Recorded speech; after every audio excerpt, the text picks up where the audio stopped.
একটা কবুতরের পায়ের সাথে চিঠি বেঁধে এক লোক সেই কবুতরটাকে আকাশে উড়াই দিছে। এদিকে থানার একজন পুলিশ আবার এই বিষয়টাকে লক্ষ্য করেছে। আরে কবুতরের পায়ের সাথে চিঠি বেঁধে লোকটা কি কোনো গোপন তথ্য আদান প্রদান করে নাকি দেখি তো।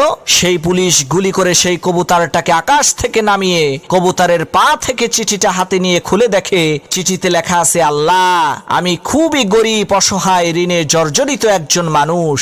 আমার 1 লক্ষ টাকা দরকার। তুমি আমাকে 1 লক্ষ টাকা দাও। তুমি তো আকাশে থাকো, এই কারণে এই কবুতরের মাধ্যমে তোমার কাছে চিঠিটা পাঠাইলাম। চিঠিটা পড়ে সেই পুলিশের মনে অনেক দয়া হলো। সে যখন তার থানার অন্যান্য সমস্ত পুলিশের কাছে এই বিষয়টাকে খুলে বলল, তখন থানার সমস্ত পুলিশেরা মিলে পরামর্শ করে সিদ্ধান্ত নিল তারা তাদের বেতনের টাকা থেকে কিছু টাকা দিয়ে সেই অসহায় লোকটাকে সাহায্য করবে। তো থানার সকল পুলিশের কাছ থেকে চাঁদা তোলা হলো। দেখা গেল 50,000 টাকা হয়েছে। তখন ওই পুলিশ 50,000 টাকা নিয়ে ওই গরিব অসহায় লোকটার হাতে দিয়ে বলছে, ভাই, তুমি যে আল্লাহর কাছে চিঠি লিখে সাহায্য চাইছিলা, আল্লাহ তো তোমার চিঠি কবুল করছে, এই যে নাও তোমার টাকা। লোকটা গুনে দেখে 50,000। তখন সেই লোকটা আবার একটা চিঠি লিখে কবুতরের পায়ে বেঁধে উড়াইয়া দিছে। পুলিশ কয়, কিরে, এই লোকটারে না টাকা দিয়ে আসলাম, এখন আবার ওনার কি সমস্যা হইল?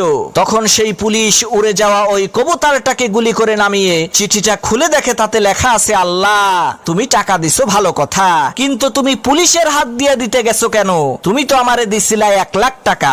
এর মধ্য থেকে এই শালা ঘুষখোর পুলিশ আমার 50,000 টাকা তো মেরে দিয়েছে।